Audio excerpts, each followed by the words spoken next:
Kolkata TV ডিজিটালে ভাষ্যটি রয়েছে আপনাদের সঙ্গে। সোনা এবং রূপোর দামে তো পরিবর্তন চলতেই থাকছে। আমরা দেখছি যে এই যুদ্ধ পরিস্থিতিতে পশ্চিম এশিয়ায় যুদ্ধ পরিস্থিতির সময় কিন্তু সোনার দাম অনেকটাই কিন্তু কমে গিয়েছিল। তারপর যুদ্ধবিরতির মেয়াদ যখন বাড়তে শুরু করলো, সোনার দামে একটা পরিবর্তন আসতে থাকলো, অর্থাৎ সোনার দাম কিন্তু আরও বাড়তে থাকলো এবং সেই জায়গা থেকে দেখা যাচ্ছে যে সোনার দাম যেভাবে বাড়ছে এবং সোনার দাম গত দুদিন ধরে আমরা দেখেছি যে সোনার দাম প্রথমে বাড়ছিল, তারপর কমছিল, আবার নতুন করে আজকের যে আপডেট মাল্টি কমোডিটি এক্সচেঞ্জের যে পরিসংখ্যান সেই অনুযায়ী বলা যাচ্ছে যে সোনার দাম একটু হলেও কমেছে।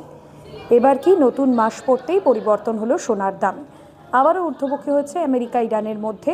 বিশ্ব অর্থনীতি অনিশ্চয়তায় শুক্রবার সোনার দাম কলকাতায় 10 গ্রাম 22 ক্যারেট সোনার দাম 1,39,000, 10 গ্রাম 24 ক্যারেট সোনার দাম 1,52,350 টাকা।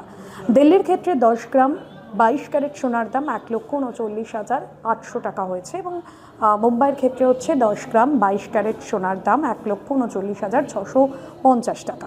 পাশাপাশি 24 ক্যারেট সোনার দাম 1,52,350 টাকা। জয়পুরের ক্ষেত্রে 10 গ্রাম 22 ক্যারেট সোনার দাম 1,39,800 টাকা, 10 গ্রাম 24 ক্যারেট সোনার দাম 1,52,500 টাকা। বেঙ্গালুরুর ক্ষেত্রে 10 গ্রাম 22 ক্যারেট সোনার দাম 1,39,650 টাকা, 10 গ্রাম 24 ক্যারেট সোনার দাম 1,52,350 টাকা বলে জানা যাচ্ছে।